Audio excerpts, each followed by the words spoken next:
नमः शिवाय। महाशिवरात्रि व्रत की कथा।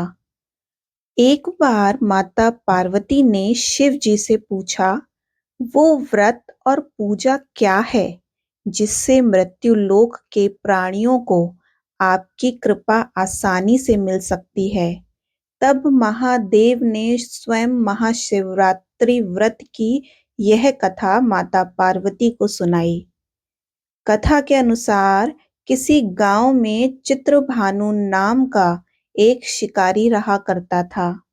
वो बेहद ही क्रूर स्वभाव का था और क्रूरपूर्ण कर्म भी किया करता था। वो रोज वन में जाकर हिरण, खरगोश और अन्य मासूम जानवरों को मारा करता था। उसने बचपन से ही कभी कोई शुभ कार्य नहीं किया था और इसी प्रकार उसका जीवन ज्ञापन हो रहा था। एक बार की बात है, महाशिवरात्रि की शुभ बेला आई, लेकिन उस दुराचारी शिकारी को इसके बारे में कोई ज्ञान नहीं था। वो तो बस एक ही काम जानता था, जानवरों की हत्या करना। उसी दिन शिकारी के परिवार वाले भूख से व्याकुल होकर उससे खाना की मांग करने लगे। ऐसा करने पर शिकारी तुरंत अपना धनुष बाण लेकर वन की ओर निकल पड़ा और जानवरों के शिकार के लिए वन में घूमता रहा। लेकिन उसे कुछ भी नहीं मिला और घूमते घूमते सूर्यास्त भी हो गया। ये देखकर शिकारी को बड़ा दुख हुआ और वो सोचने लगा कि मैं क्या करूं, कहाँ जाऊं। आज तो कोई शिकार भी नहीं मिला, अब घर कैसे जाऊं? घर में परिवार वाले भूखे हैं। ऐसा मैं कुछ न कुछ घर लेके जाना ही होगा। ऐसा सोचकर शिकारी एक जलाशय के पास पहुंचा और घाट पर खड़े होकर सोचने लगा कि यहाँ कोई न कोई जानवर पानी की तलाश में जरूर आएगा। ऐसा सोचकर वो पास में मौजूद बेल के पेड़ में अपने साथ थोड़ा पानी लेकर बैठ गया। उसके मन में तो बस यही ख्याल था कि कब कोई जानवर पानी पीने आएगा और वो उसका शिकार कर पाएगा।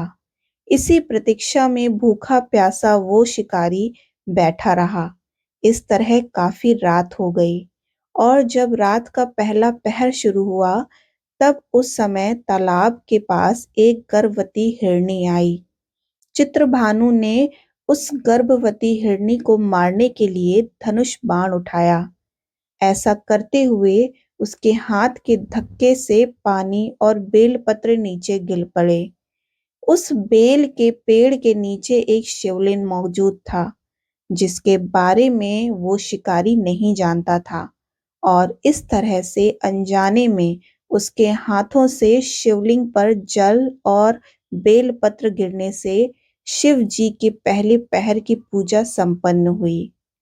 उधर वहां कड़कड़ाहट की आवाज से हिरनी घबरा गई और ऊपर की तरफ शिकारी को देखकर वह भय से शिकारी से बोली, हे शिकारी, मैं जल्द ही अपने बच्चे को जन्म देने वाली हूँ। मैं अपने बच्चे को जन्म देकर आपके पास वापस आऊंगी, तब आप मेरा शिकार कर लीजिएगा।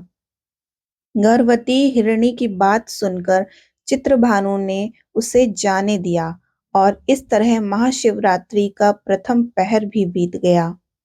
तब वहां एक दूसरी हिरनी आई।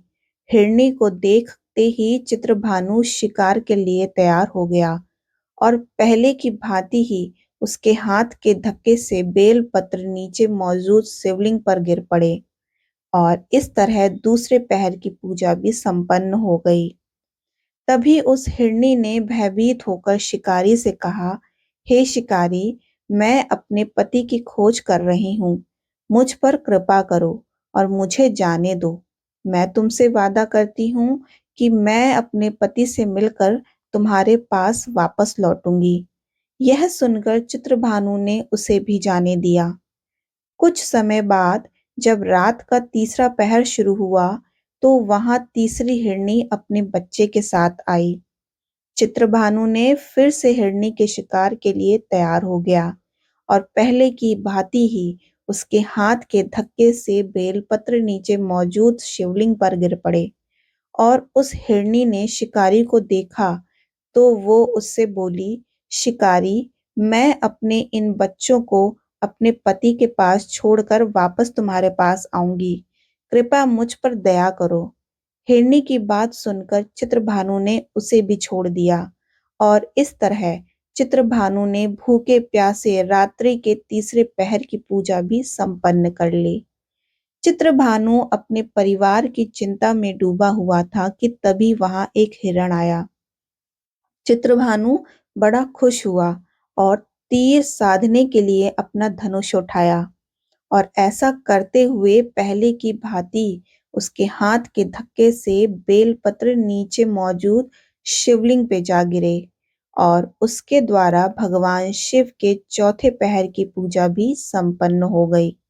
उधर उस हिरण ने चित्रभानु को देखते हुए कहा कि अगर तुमने 3 हिरनी और उनके बच्चों को मार दिया तभी तुम मुझे मार सकते हो और अगर तुमने उनको छोड़ दिया तो मुझे भी छोड़ दो। मैं अपने पूरे परिवार के साथ यहाँ वापस आ जाऊंगा। चित्रभानु ने हिरण को घटित घटना बताई। तब हिरण ने जवाब दिया कि वह 3 हिरनियां उसकी पत्नी थीं।